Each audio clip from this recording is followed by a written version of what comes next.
Welcome to easy learning 700। आज की video के अंदर मैं आपसे शेयर करूंगा इनकम स्टेटमेंट का सिंपल और इजी फॉर्मेट, जिससे आपको काफ़ी हेल्प मिलेगी इनकम स्टेटमेंट को बनाने में। इनकम स्टेटमेंट का फॉर्मेट समझने से पहले दो चीज़ें समझना बहुत ज़रूरी हैं, एक ग्रॉस प्रॉफिट और नेट प्रॉफिट। अगर सिंपल वर्ड में कहा जाए तो इनकम स्टेटमेंट इन्हीं दो प्रॉफिट की एक्सप्लेनेशन है। ग्रॉस प्रॉफिट निकालने के लिए इनकम में से कॉस्ट ऑफ सेल्स को माइनस किया जाता है। यानी जो इनकम आई, सेल जब होती है तो उससे इनकम आती है। जो इनकम आई उसमें से कॉस्ट ऑफ सेल। अब कॉस्ट ऑफ सेल से मुराद वो कॉस्ट जिस पे सामान कंपनी ने खरीदा, कंपनी ने जिस सामान को बेचा है वो सामान कितने पे खरीदा था, वो जो है कॉस्ट ऑफ सेल कहलाया जाएगा, या फिर कॉस्ट ऑफ गुड सोल्ड भी इसको कहा जाता है।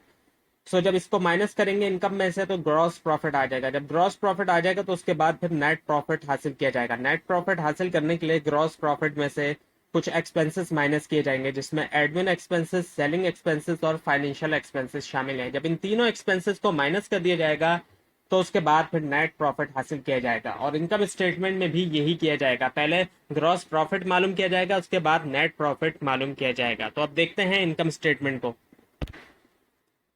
अब आपके सामने इनकम स्टेटमेंट का ये एक सिंपल और इजी फॉर्मेट मौजूद है। इसमें सबसे पहले जो हेडिंग लिखी जाएगी वो लिखी जाएगी नेम ऑफ द एंटिटी, यानी कि जो ऑर्गेनाइजेशन का, कंपनी का नाम है वो लिखा जाएगा। अब जो भी नाम होगा वो यहाँ लिख दिया जाएगा, जहाँ पर नेम ऑफ एंटिटी आप लिखा हुआ देख रहे हैं।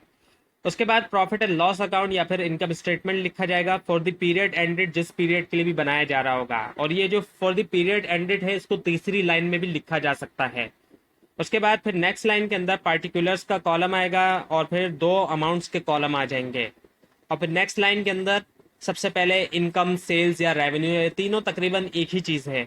जो सेल्स होगी तो जाहिर बात है उससे इनकम भी आएगी और रेवेन्यू भी आएगा, जाहिर बात है एक ही चीज है ये। जो सेल हुई है वो हुई है 1 लाख की।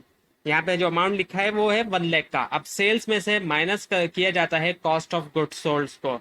जो कॉस्ट ऑफ गुड सोल्ड है वो 60,000 है। अब नोट करने वाली बात यह है कि जो अमाउंट माइनस किया जाएगा उसको ब्रैकेट्स उसके दरमियान लिखे जाएंगे, ब्रैकेट्स बनाए जाएंगे actually. So sales minus cost of good sold, और जो फिर जब कॉस्ट ऑफ गुड सोल्ड को माइनस किया जाएगा सो ग्रॉस प्रॉफिट आएगा 40,000 का।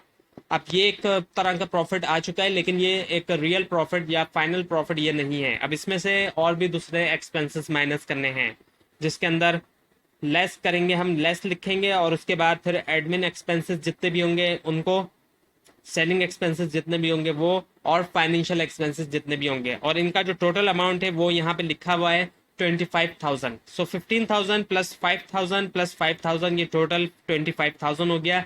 अब इस 25,000 को 40,000 में से माइनस करेंगे, जो ग्रॉस प्रॉफिट हासिल किया है उसमें से जब माइनस करेंगे सो उसके बाद फिर फाइनल नेट प्रॉफिट आ जाएगा।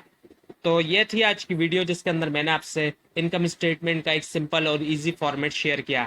आपको अगर कोई क्वेश्चन हो तो नीचे कमेंट कीजिए, और ये फॉर्मेट भी आप हासिल कर सकते हैं। इसका लिंक आपको नीचे डिस्क्रिप्शन बॉक्स में दिया जाएगा। सो इस तरह की मजीद वीडियोस के लिए इस चैनल को सब्सक्राइब कीजिए, और अगर आपको लिंक ना मिले उसके लिए आप नीचे कमेंट कीजिए। Thanks for watching this video.